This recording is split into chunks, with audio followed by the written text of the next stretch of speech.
honest, I really am not sure right now.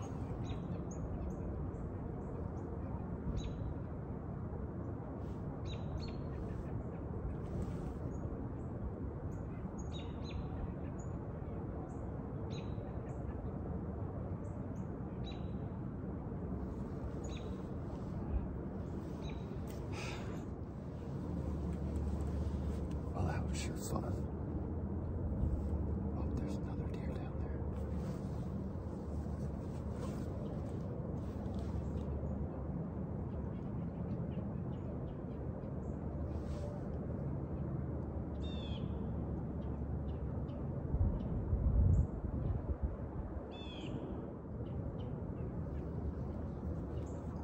There's a doe coming up this way.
Coming straight for me,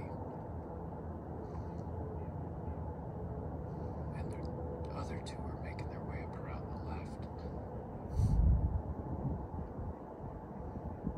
and then the cows started coming into the field behind me and spooked them a little bit.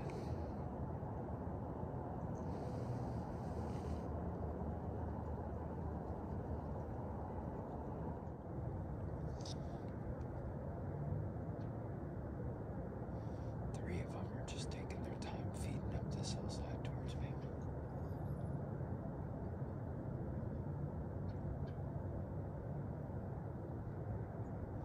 I think it's 2 fawns and a decent doe.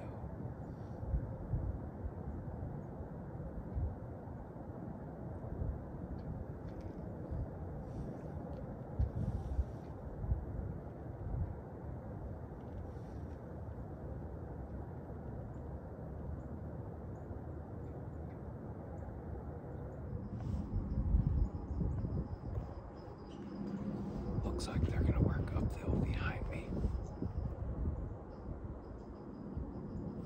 and end up close to that same walkway the other deer were in.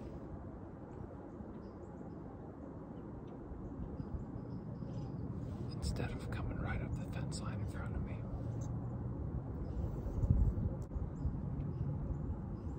But I'm gonna have to use this rear-facing camera again.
it's going the other way.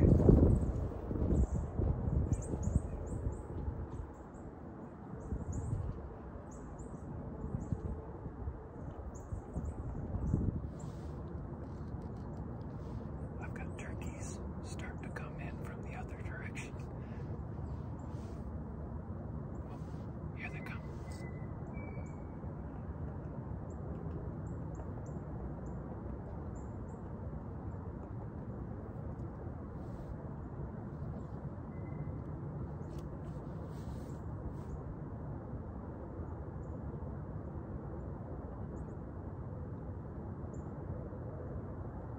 Bah.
So I came out here basically just wanting to relax a little bit, and I wanted to get one last climb in, mostly just for the fun of it.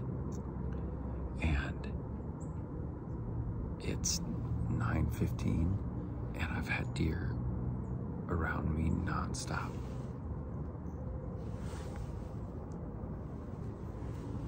So I'll try and recap a little bit because I'm not sure how much I got on film. I was trying to flip it around and stay on those deer, and then they were just moving so slow that, but it was so much fun.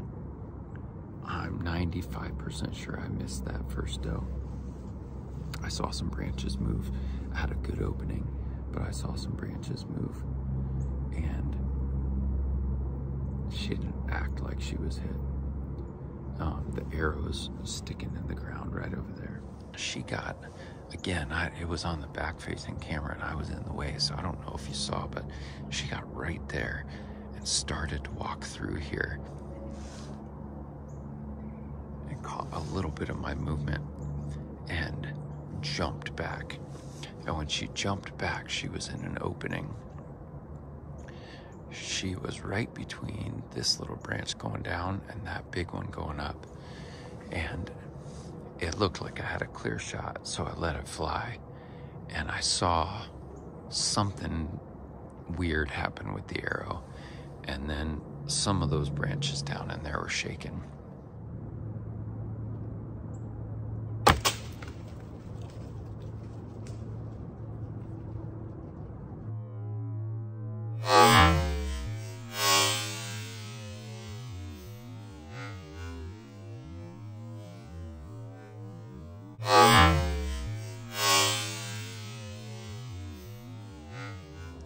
With where the arrow is sticking in the ground, I think it hit a branch and went right at her feet.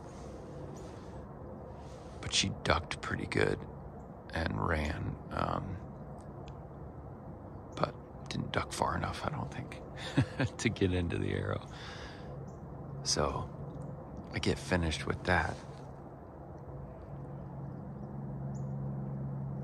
And I'm still trying to figure out exactly what happened, and I see deer over to my left. And they were working up this fence line. And there's a trail that runs all the way up this fence line and comes right under me. And that's really what I'm set up to hunt this morning. But they took the long way. And there were 2 fawns and 2 mature doe. And when they committed to going the opposite way, I did a fawn bleat. And it got all their attention immediately. And again, I don't know what was on camera, but all their attention. And the one mature doe started running over here and caused all of them to work their way back down here along that log. And then they were against the fence here. She came right there, and her vitals were just covered up by those branches. It would have been a quartering 2 shot, which I didn't really want to take. Then the other big one came up, and they're all like 20 yards right there, and went broadside this way. And I didn't have a clear shot because of the branches. Then this one turned. Eventually, and then I don't think this was on camera, they got up there, and the big one, the biggest one, was at 25 yards broadside. And I drew, and I think one of these other ones saw me and bounded up this way. And then she took a couple steps and did the same thing. So they all gathered up there by that log, right behind that tree, and for 15 minutes stood there looking back down here towards this fence line. And so I'm turned around like sideways in the saddle, trying not to move. And eventually they started working back towards this ravine over here. Well, once they weren't looking again, I doe bleeded again when they were right there. And one of the fawns started coming this way. They came back around this tree, and both the fawns and the mature doe were like right in there, which was like just over 25 yards. And the biggest one stayed farther back. And then they all worked straight through there and back into that ravine. And I think they're probably still in there. I'm gonna still hunt it on my way out because there's a real good chance I could get on them again.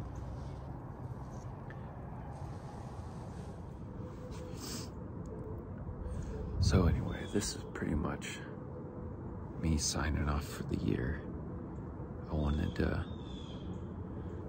come out and just relax a little bit, try one last climb, and see if I want to really change any of my equipment in the off season, and just kind of think through the year and think through my gear and see what I think about it all.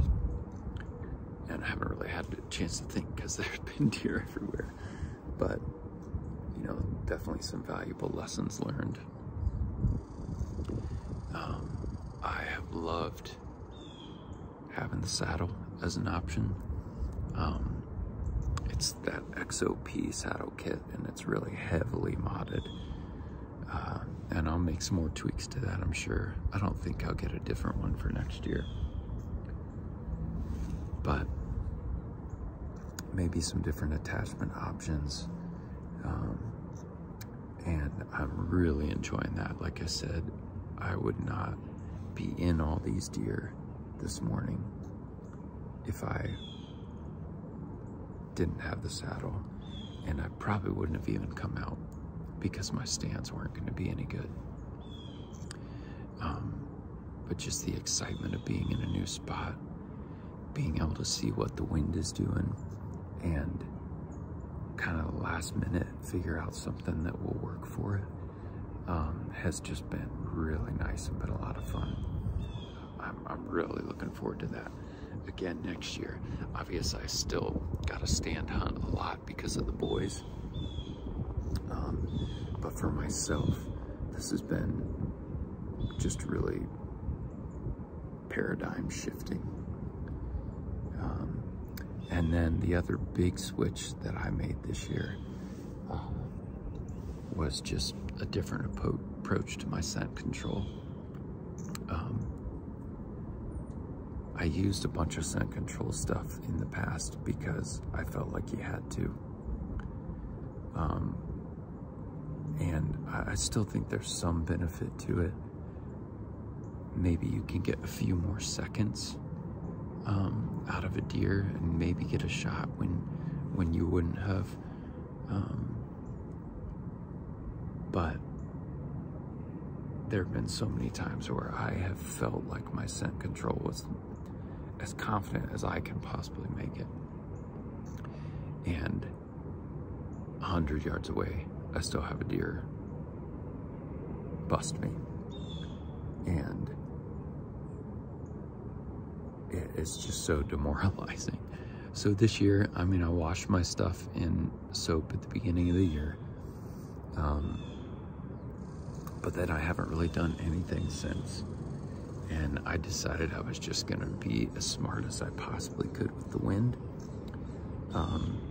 and see what happened. I didn't go full Dan Infault, but I probably will next year because I had just as much success and about the same amount of times getting busted. I mean, where I hunt, there are deer coming from all around. So there's always a chance that you're gonna have some come downwind of you. But just like all of these deer today, none of them smelled me except the ones that were coming from really far away across the valley. What it did for me was made hunting more enjoyable again. I wasn't stressed out about the scent. There were a few times I went to work and I hunted after work and didn't change clothes, just threw clothes on top. There are a few times where, well, like right now, I'm wearing regular clothes under my outerwear and I'm gonna go to work straight in. I'm not stressing out about taking showers. I took the boys with me when they were dirty, and I just didn't worry about it. And it put me in situations where I wasn't stressed out and I was able to just enjoy hunting more. So for me, that's the win. And that's why I think I'm gonna stick with the no scent control. The only thing that we did do, and I'm still not sold on this, I haven't seen it work really well or not work really well, is using, shoot, what's it called? That vanilla stuff. Nose jammer. So we sprayed that on our boots when we're walking in, and every once in a while I'll spray some of it on some clothing or on the ground in a spot where I want the deer to stop. But I haven't seen anything definitive one way or the other. Makes your hunting clothes smell better. Well, it's been a great year. Couple huge changes to my hunting style. The trad bow, which I don't have my first kill yet, but I think I got my first miss under my belt and out of the way. The saddle and the scent control. It's been a blast of a year. I wasn't able to get out much, especially early on. I just said I wasn't gonna hunt when it conflicted with anything having to do with family, and I'm glad I did that. Would love to hunt a little more next year. Raya will hopefully be up to speed with his bow, so we'll both be bow hunting. And who knows what'll happen with Rhett. He's already asked me when he can go hunting with me again, so we'll see. I'm sure it'll be a fun off season, getting ready, and a fun year again. Love doing this, and man, super grateful to the Lord for a blessing of a last morning. All right, well, I got the arrow here. It was stuck in the ground right there. And then right there is her jumping off, pushing off front prints. So it was way low. And the lighted knock is gone. Check this out. That's not blood. That is tree branch. So yeah, I whacked a branch pretty good. She was standing broadside right here, and I was